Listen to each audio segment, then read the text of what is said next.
Hello, hello, good morning. This is Lisa Nickel, and I'm your host of the Sacred and Rooted podcast. Welcome, and I'm glad you're here. I took a little break there, a little rest, which is really funny because I had written out some episodes and forgot what this one was about until I started rereading it, and thinking, oh, this is perfect. Of course. So this episode is called Redefining Rest. 3 ways rest will change your life. And so it was all brought on by an Instagram post that I saw a while back from the Life on Purpose movement. And they had literally redefined rest as in a dictionary explanation. And so it's rest is the act of sinking deeply into who you are instead of hustling for who you think you should be. And so again, let's redefine rest as the act of sinking deeply into who you are instead of hustling for who you should be or think you should be. And that hit me so hard. It's perfect. It's absolutely perfect. And so I am a recovering hustler for sure. And my astrologer would argue that my Sun and Mars placements create some sort of natural born urge to have, to move towards goals and, doing things and creating and just having something on the go at all times. However, I consider myself recovering because I'm much more self-aware now about when my interest to achieve a goal is sourced from within me and when it's sourced from my ego or when it's sourced from an external thing that's basically dragging me around, dragging me forward. And so let's just refresh ourselves again with that awesome definition. Rest is the act of sinking deeply into who you are instead of hustling for who you think you should be. And so how many times in your life have you found yourself in need of rest, but you just keep going at the pace that you were before? I'm raising my hand here. That's totally been me. And it still is me sometimes. It's not perfect. It's a work in progress. And so the question is why? Have you kept going? Why have I kept going in spite of our intuition, our gut telling us like, whoa, we need to slow down here. And so it could be, you don't want to disappoint someone. You don't want to drop a ball. You want to see, you want others to see yourself as committed to whatever needs to get done. You want to prove your worth to someone or prove your belonging to something or some organization. These are all examples of external sourced reasons that drag us along for the ride. And so, I can give you 1,000 examples, but I'll give you a couple just to make it more literal. As an example, one example, when my boss at work they keeps downloading more responsibility, more deadlines, more projects, because I always get it done and it's done well and it's done pretty timely, without much issue. And so as a boss, he's probably thinking, this is great, keep going, she can handle it, so she'll keep handling it. Eventually, though, we get to a point where we're tired and we're overworked. And your boss isn't going to know unless you speak up. And so we can get ourselves into a real good, stressful kind of spin because we're not sure we should speak up. It'll rock the boat. It'll change things, obviously. And of course, our minds are going to sort of the worst case scenarios.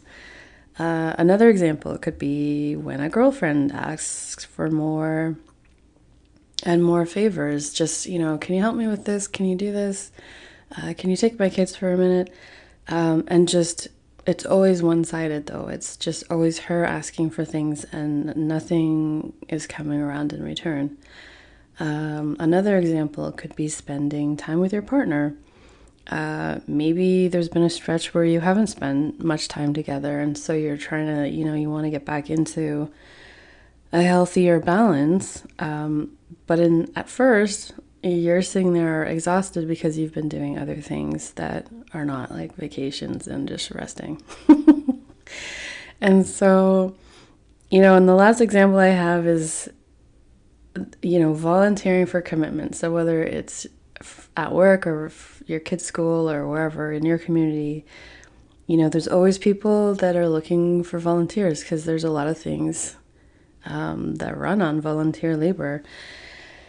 And if you're already overdone, you're already overdone. And saying no, though, you feel bad. You don't, it seems like a great thing. It would be awesome to be a part of. And so you sort of get weaseled into it. But the whole time you said you would do it, but you're thinking, oh man, like, why did I say I would do it? This is just, I should have never said I would do it, but here you are. And so then you don't want to drop a ball. You don't want to be uncommitted to what you say you will do. You want to follow through. And so you end up doing it with grumbling under your breath the whole time, like late at night or whatever. And so these are just some examples of how we can get into like a real rut of overextending ourselves, needing rest, but just completely overriding that for others.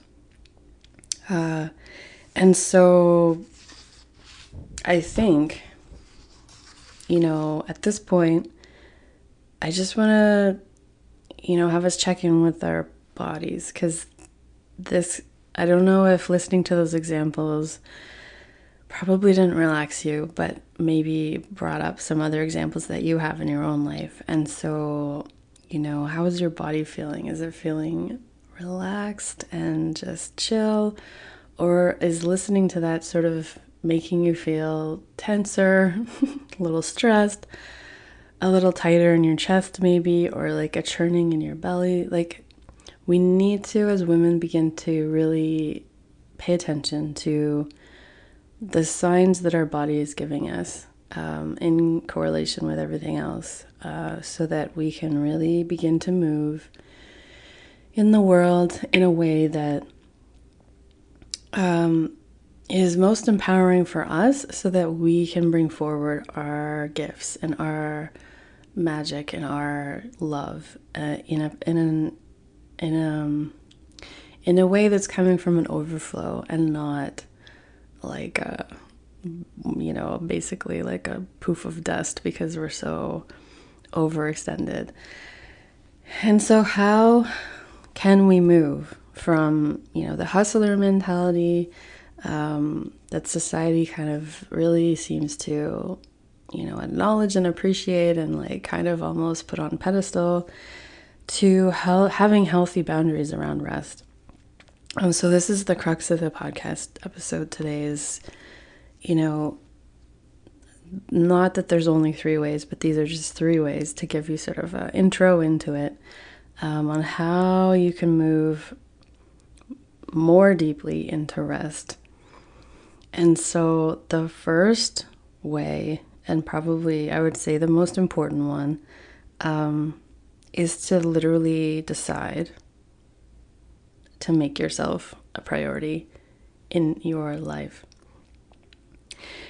This one is huge because it'll turn a lot of things around. And so there's a bit of an impact there, but it's all for the better, and just let some people have some time to adjust to the change, but to make yourself a priority in your life. And so that can look totally different potentially than the way that you have your life working right now, because it is so easy to fall into, what are the kids doing? They need to do this. They need to go here. They need to go there. And so it's like those ones, maybe are a priority over your things that you like to do.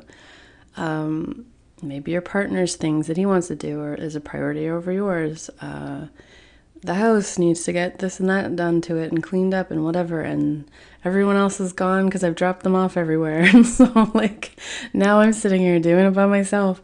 So there's so much to unpack there, but the point would be at any given moment during your day, if you have a decision to make, on like putting whatever on the calendar, or let's do this or that this evening, just check in with yourself for a second and say, like, really, what do I feel like doing?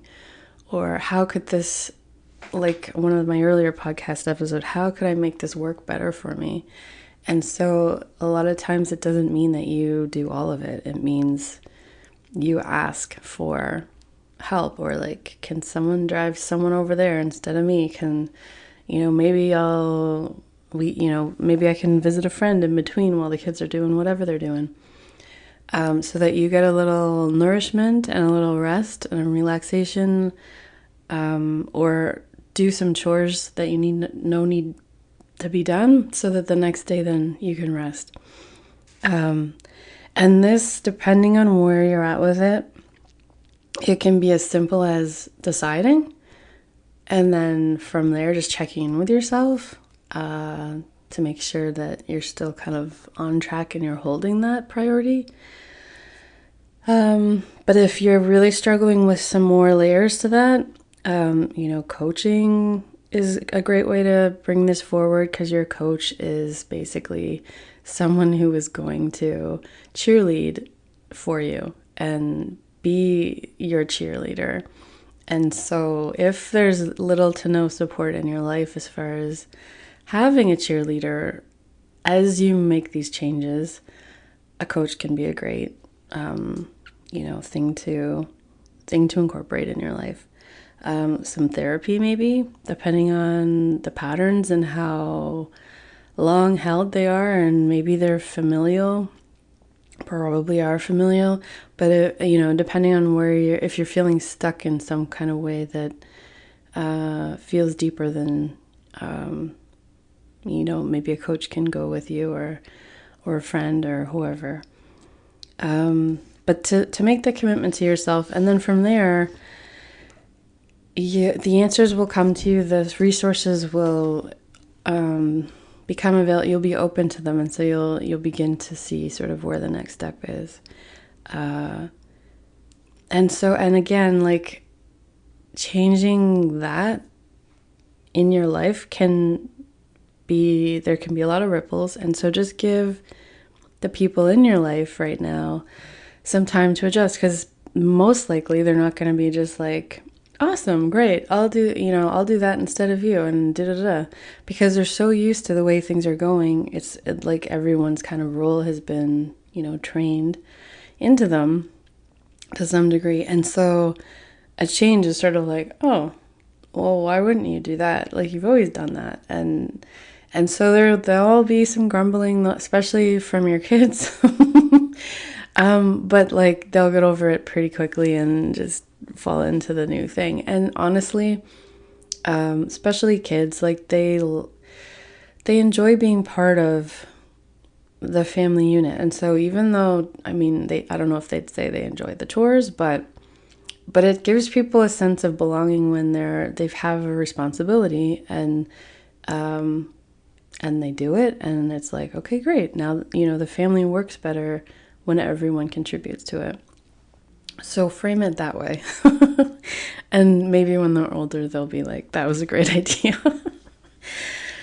And so here's some simple, examples as far as putting yourself first. You certainly don't have to, walk into your house today and just sit there and tell everyone, like, put the mallet down on the coffee table, and say, here is the way the world's working now. It can be baby steps. And the more you get comfortable with the baby steps, the bigger the steps get. And so I think this is more of probably like a holistic way of doing it, because it's not so jarring and not so like big and bold. But depending on your style, if your style is big and bold, then do what works for you. This is kind of where you have to take any advice anybody gives you kind of with a grain of salt, as far as, through your filter of who you are. What would you take from that, and what would you say, no, that's not totally for me, but to make it your own. So here's some examples of just, super simple things. And honestly, I've always thought of myself as a rather outspoken person, and that's true. Externally, like in my job, in the world, in situations, I am outspoken. But in my family life, I'm less outspoken, I've noticed, than I thought I was. Because some of these baby steps I've been doing over the past few years, since we moved in together, and they seem so small to me, but then when I do them, it's like, hopefully whatever, like nobody really notices or cares. But then when I do them, I'm kind of like, oh yeah, okay, I did that next, because now I'm kind of on a roll. And so here's some simple examples of ways you can just literally speak up for yourself, because it's a lot like marketing in a way, where if you aren't making yourself the priority, it's like really there's nobody else who's going to speak better for you than yourself. And if you don't make your position known, or your priorities known, or whatever, the idea of somebody who's going to read your mind and just be able to, like, create a life that you just love without your input is really, really, really slim to none. And I would say probably none. So really take this seriously. This is your life, and you are the priority in your life. You have a reason for being here. That is not to be a doormat and just, everybody's, the like, I guess like the picker upper or the finisher of all the loose ends kind of thing. That is not your reason for being here. All right, so the examples of how to make yourself a priority in like baby steps. So, number one, next time someone asks you what restaurant you want to eat at, literally just say what your preference is. And you may be laughing, but it's too funny the amount of times that it's just like, it doesn't matter, whatever you want, and maybe it's not a restaurant thing for you, but maybe it's some other part of your relationships where it's just like, whatever you want.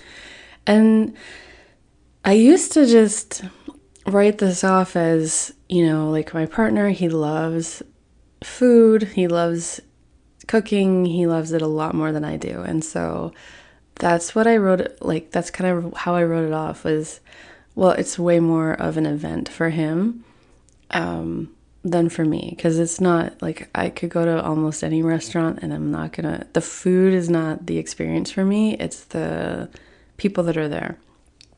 And so I got into this rut where I literally like would never say, where do I really feel like eating? But then I found myself eating at places where I was like, I wasn't really feeling like pasta again, because he loves pasta.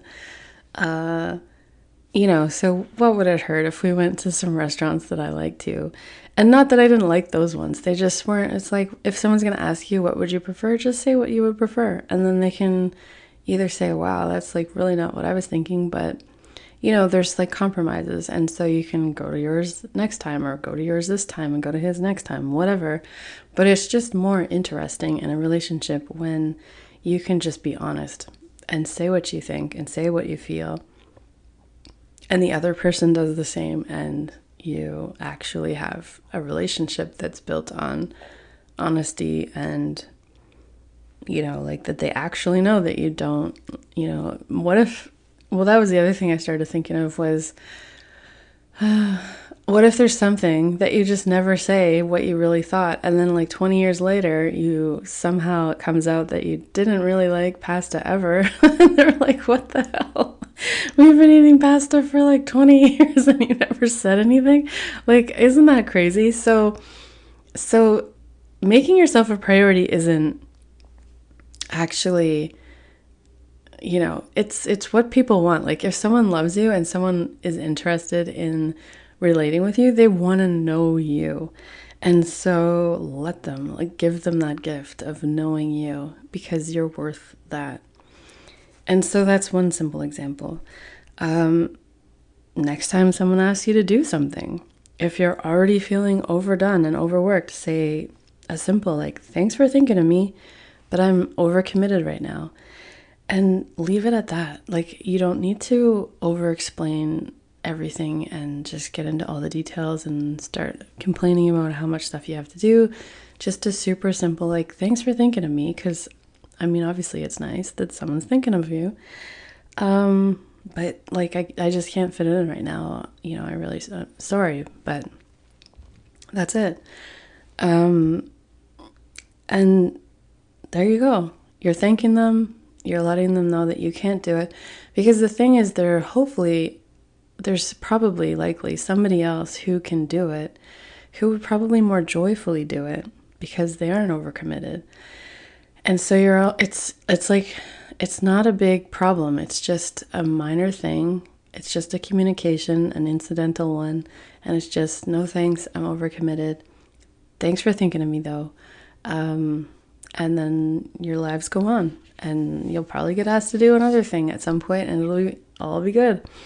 It's not some giant offense. The person's gonna be like, "Man, they can, I asked them and they said no, I can't believe it." It's just like, I think sometimes we build stuff up in our heads like that a little bit too much. Anyway, so the other thing is, another example of making yourself a priority. If you're feeling like you're craving some quiet time to refuel, don't ignore it. Let your kids watch a movie. Let them play on the friggin' video games, and just give yourself some time to do your own thing. And you might be surprised at how, a half an hour, how refreshing that can be. And then you come back to your life and your responsibilities, and it's like, a totally different mood, a whole different person. This is where I find dancing really, really good, because you can really move some energy with some music and just, moving your body and letting whatever feelings of, wherever you are in your day, just move through, and then come back to your day a totally different mood, not a totally different person, but like refreshed. And so, my kids are older now, but when they were little, sometimes if they were doing something that they just kind of needed a timeout for, we'd sit them in the room or in a corner somewhere, and they used to joke like, "Well, we're gonna keep an eye on you and make sure that you're always behaving. And, then we'll put you in the corner if we see anything." And, I'd sit there and just laugh at them, and I'd be like, "You guys, if you want to put me in the corner any day, I'm totally there. But you have to promise you won't disturb me." And they just totally did not get that joke. Anyways, maybe they do now, I don't know. But at the time, they'd be like, "What? How could you look so happy to be in the corner?" Anyway, and so the second thing after putting, the commitment or the decision with yourself to make yourself a priority is to allow yourself to literally rest. Get more sleep probably would be like the first thing. Maybe your kids can make their own lunches in the mornings. Maybe they can make them in the evenings and be ready for the mornings. Maybe you don't need to watch as many shows before bed or like scrolling on your phone too long. Like, get creative and see the outcome as non-negotiable. So if you think to yourself, okay, I need to get more rest. I'm committed to getting some more rest. And then immediately your mind's like, yeah, but you have this to do and that to do, and holy smokes, like you don't have any time for this other thing, and like how could you possibly get more rest? So right away you're like rolling into like a spiral of just that's impossible, basically, right?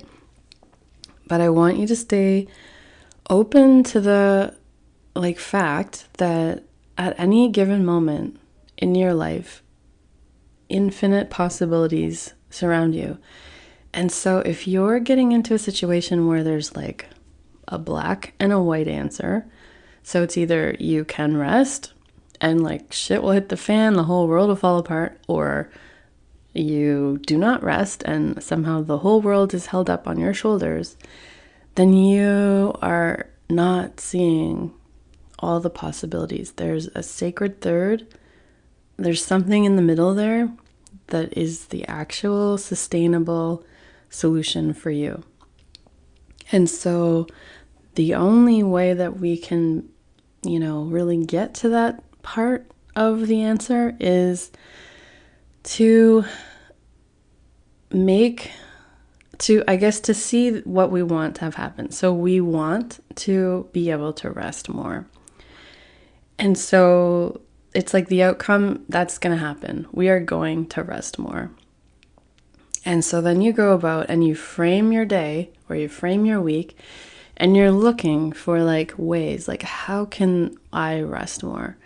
And once you start opening that question up and excuse me, sorry, that like the fact that it's possible and you're just looking for some solutions to that, you will come up with solutions to that. You'd be surprised at how quickly solutions will come for that. And so it's like you're brainstorming with your mind. You're kind of tricking it a little bit, because instead of it going down the spiral of like, oh, I have no time anyways, how am I ever going to get more rest? It's like, no, I'm going to rest more. How do I need to organize my day? How can I organize my week? How can I whatever to incorporate more rest? I'm committed to resting more because I'm making myself a priority, and this is important to my health and well-being. And so even if you want to bring a girlfriend over or any, like whatever, some friend, some family, somebody who is not going to talk to your limiting beliefs, but talk to your possibilities and to brainstorm, like maybe you could do this, maybe you could do that. And to open you up and start seeing like the other things. And again, it goes back to number one, where things will have to be different, a little bit different here and there. And so you are going to have to communicate the importance of what you're committing to others so that they understand why something is changing, or why why you want to change it from whatever it was before. And so that's just part of gaining confidence in yourself and really, this is important to me. And so I'd like it to be extended into the actual physical experience of my family life or my work life or whatever it is. And so that would be number two, would be to literally get more rest, because I think as a general population, like we don't get enough rest. And sleep, or even just resting, like, reading a book or sitting in the backyard and walking through nature at a slow pace, just kind of like really taking it in, just having some quiet time to not take in anything other than just like, okay, I have some space. It's just so good for your mind, your mental health, your like the way you view the world. It just gives you, it releases you from some of them what may seem like never-ending stress and pressures and responsibilities. And so that is It's great for your mental health, but secondarily for your physical health. So that's number 2. Allow yourself to literally get rest. Your family, your friends will probably find that you're actually even more enjoyable to hang out with than they knew than before. And so there will be positive changes to this. Very initially, there may be like, oh, well, why do I have to bike to soccer practice? Why can't you just drive me? And it's like, well, if you bike, it's only 5 minutes from here. Then you can go play soccer, come back. It's going to be great. I can rest in the meantime. All right. So that's number 2. Number 3 is meditation. Now, studies show that when you're in a deep meditative state, it's the same thing as our sleep state, like a deep sleep state. So we are doubling down on rest, which is already awesome. And so, yeah, meditation is almost like the most magical thing you can think of, except for, well, I think it is the most magical thing, but whatever, I'm biased too. And so when if you need to, it's similar to number 2 where I mentioned, just having some quiet space. You don't have to meditate on a mountain. You don't have to meditate in the forest. You can meditate in your friggin' room. You can meditate in the bathroom. You can meditate in the laundry room. Wherever you can find some space where it'll be uninterrupted. And it doesn't have to be for 2 or 3 hours at a time. It can be for like 10 minutes. It can even be for 5 if you really need to. Get yourself some door signs. Like I have some door hanging signs that I use if the kids are all around and I really don't want, because you want to be able to relax into yourself. And so you don't want to be thinking half the time like, are the kids going to run in here any minute and like interrupt, and that'd be kind of jarring. So I got myself some door signs. They can all read at this point. If your kids can't read, you could just draw some kind of thing and say, this means mommy's meditating. So don't come in. Don't, unless you're on fire, or the house is on fire or something, completely health and safety related is happening. Like it's 10 minutes, it'll be fine. And so meditation is beneficial on so many levels, physical health and mental health. And I'll do a couple of future episodes on this because there's so many things that it's good for, that probably like one episode for physical health and one for mental health. But just for now, know that basically, like if you have anything that's a physical health issue for you, meditation will help it. If you have anything that's a mental health issue for you, meditation will help it. Like you are going from, the world that we live in is chaotic. Like there's so much information coming at us. There's so many things to be distracted by.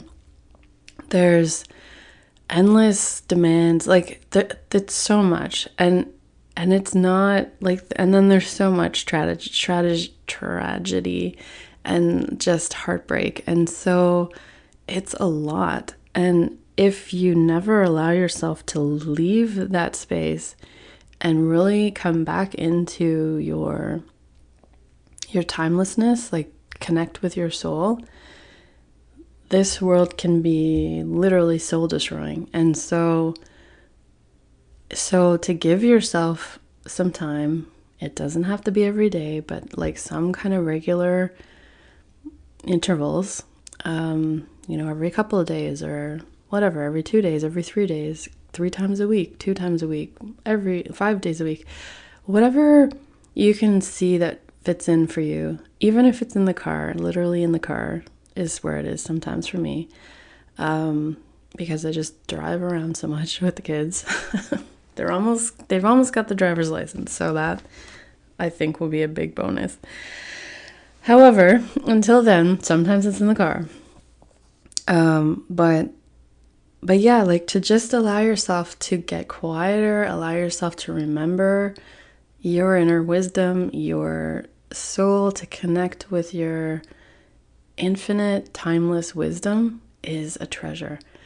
And that's what wants to come out into this world. And if we're like so distracted and so overwrought with like the 3D things that are coming at us in this physical world, we can easily forget and override and just minimize the real magic that can happen from connecting with our souls, our hearts, our our wisdom, our timeless wisdom. Because where our souls, the information, the wisdom, the knowledge that we can gather and receive from our intuition, from our soul, is it's like it's so much more than what we can get from like our mental, logical mind. And so the more we foster that, the more magical, the more synchronistic, the more the world will open up to you in a lot of really amazing ways. So meditation, in case that word freaks you out and kind of, puts you off a bit, it can be literally as simple as sitting down, get comfortable, take some deep breaths. My favorite breath is the 4-count breath. So you breathe in by 4, you breathe out by 4. And then you can focus on a mantra to help quiet the mind. And so instead of thinking about 1,000 things, you're only thinking about one thing, and it's your mantra. And the simplest mantra for me is the So Hum mantra. And it's just, on the in-breath, you say to yourself, so, and on the out-breath, you say hum. And it's just that simple. And, whether you do that for 10 minutes, 5 minutes, 20 minutes, half an hour, you'll have dipped yourself into that calm, cool pool of water. And that habit will become something that you actually love and want to make time for in a way that might surprise you. But that it always comes back to bringing you, you come out of it, and it's not so much what happens in meditation literally while you're doing it, it's what happens after. And so you'll find that you have more patience, that you have more clarity, that you, when I said at the beginning, the first thing was to make yourself a priority, maybe you were thinking like, I don't even know what I want to do, or I don't even know what restaurant I really like, something like that, because you've kind of like deleted yourself from the equation so much that you're not even sure anymore what you really would do if it was just you and you were just making these decisions with nobody else to consider. And so the meditation will reorient you to yourself. And the clarity that will come from that will make it easier for you to make yourself a priority, because you'll know what is important to you and like what you even want to do and what you even like to do or don't like to do, because it'll be like you're in relationship with yourself again. And so then you can come at other relationships that you're in from a more whole person existence, instead of just sort of like 10% of yourself. You're 100. And so this gets you away, meditation gets you away from the endless chatter into some silence, which most people like, that sounds great anyways, right? And so, it's like, it's just endless things. Like you're happier, you're more optimistic, you're calmer, you're more centered. So when something does happen that's shitty, it's not like it doesn't mean anything to you in the sense that it's not like a direct, you don't make that situation mean anything about you. You're like, I'm good with myself. I know where I'm coming from and I know who I am. And yeah, external stuff's gonna happen. You're not gonna like, meditate and nothing bad happens in your life anymore. Which is unfortunate. But it's true. But what will happen is that you know where you're coming from, you know what you stand for, you know your values. And so when external shit hits you, it's just like, okay, whatever. I'll deal with this. I can deal with this. Meditate some more so I can remain calm while it's happening and, work my way through the feelings, but you don't make it stick to you. It doesn't stick to you anymore the same way it might have in the past. So overall, meditating, by slowing your mind and your body down, you open yourself up to hearing your intuition more clearly. Your intuition is like the wisest guide you have in your life. And so you want to hear your intuition and you want to hear your heart's desires loud and clear. So you can, bring your gifts, bring your joy, bring your love out into the world, because that is what is going to save the world. That is what's going to heal your family. That's what's going to heal your community, is people living in their joy, living in love. I think I've said it before and I'll probably say it again, but like, hurt people hurt people. Like, so if one at a time we can all stand up and say, I am in my life and I actually have figured it out where it's coming together and it's like, I'm enjoying it. I love what I do. I love this. I love that. Joy, I think, is what really needs to come through at this point in time in the world, and to just learn and live through joy. And that can be your guide as far as what you're feeling in your day and what your level of joy and like satisfaction is. Because when we are doing things that we're inspired to do, from a soul level, we have a lot more, that's in, what do you call it?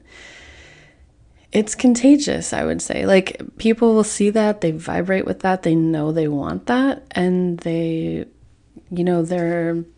want to be closer to you, they want to be around you, they want to experience whatever you're doing, whatever you're selling, whatever. And so that's major, that's life-changing, that's world-changing. And we do, each one of us have the power to impact that one at a time. That's how pretty much any change happens. It never happens from the top down, which is too bad, but it's true. Anyway, and so that's the podcast. Again, let's do it just like as a summary, I guess. 3 ways that rest can really, really change your life. The first way is to, make yourself a priority. So moving more deeply into rest is number 1, make yourself a priority. Because until you do that, you really have no agency over whether you rest or not, because you are like beholden to everybody else in your life first. And so rest will be like the very last thing at the bottom and maybe never happen. So number 1, make yourself a priority. Number 2, actually rest. So when you make yourself a priority, a rest would be like kind of one of the top things you might want to have to do at like right away. Whether it means getting more sleep or literally just resting while you're awake, but resting. So you're not constantly on the go, not constantly doing, and kind of running around with your head cut off, that kind of thing. And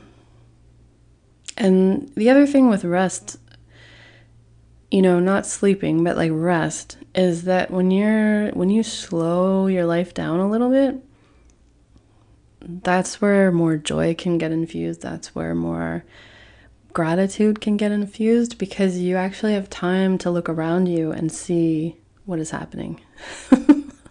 And sometimes when you're, like just kind of in your tunnel vision, like I've got to go here, I've got to get this done, and that, you miss like, the fact that a cardinal just landed right beside you and sort of was chewing on some grass or something, and like, isn't a cardinal beautiful? That kind of thing. Those things you miss. And they add a lot of joy and a lot of pleasure to an hour or a day or whatever it is.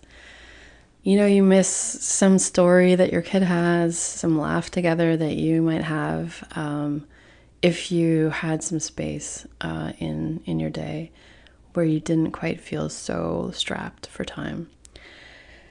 And so thirdly is meditation, and that will just really help clarify and solidify what you even want. Like, if you make yourself a priority, the next question is like, well, okay, what do I want to do? What do I want to say? What do I want to eat? What do I want to whatever? And so meditation will help you get back into your self and to really, create that relationship with your soul, with your heart, so that you know what your guiding light is. And then when you go out in the world, you're not distracted by all the other external things that are like, no, I know better. No, I know better. And really they don't. You are the best, you're the expert on yourself. And so once you have that, then you will find the external world will become a little quieter, because you'll know like, okay, that's not even worth my time.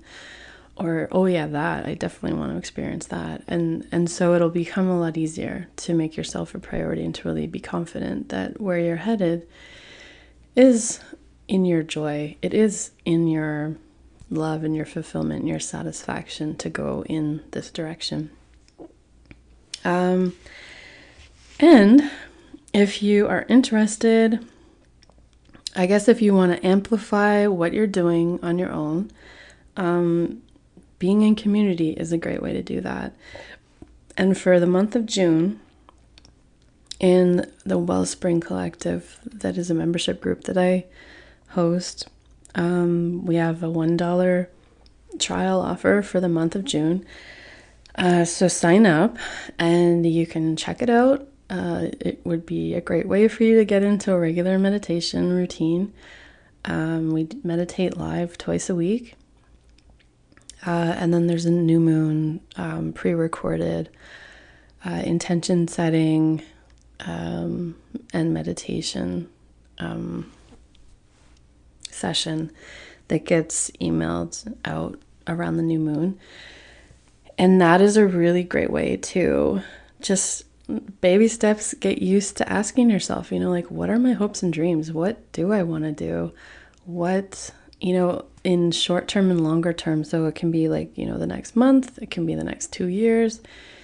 But just to get used to asking yourself, like, what am I even, like, what do I want to do? What am I here for? Like, if it was just like all the same, what would I really want to do with my life? And so the new moon, like hopes and dreams, goal setting, like it's just a way to start tapping into that and digging into like what you really want to do. What do you want to see in your life? What do you wish for yourself and for others? And then it's a really cool journal to have as the years go by, because you can read back and start to see like, oh yeah, that worked out. Awesome. That's cool. And you can see the progression in your life and the way that experiences unfold for your highest good. So yeah, if you do want to try, the month of June is $1. You can go to lisanichol.ca /trial, TRIAL. And you can look at the details there. It's $1 for June. And if you want to stay, it'll automatically start charging you the regular monthly fee. But if you're like, nope, that's not so totally my thing, you can cancel at the end of the 30 days and no problem. So check it out if you're interested. It's for the month of June, so you can join now, you can join at the end of June, whatever. You'd instantly get access to like a bunch of, we have a couple of years of meditations at this point, so we have lots of different topics. Every month we have a theme. This month is slowing down, and so it's very much applicable to this podcast episode. And so if you want a little extra boost in that, this would be a perfect time to try it out and see if it is something that amplifies and encourages you in a direction that you want to head. Again, the link is lisanichol.ca /trial. The link will be in the show notes if you want to check it out. I think that's it. I hope that you enjoyed this. I hope that it will encourage you to just slow it down a notch, which can be tricky and a fine balance. Like, it's always something to kind of reassess. But to have, that influence in your life, I think will help in the long run. Because in society today, we kind of run on a little bit like super fast mode, and that is not that's not the mode that works with creativity and really enjoying life to the fullest.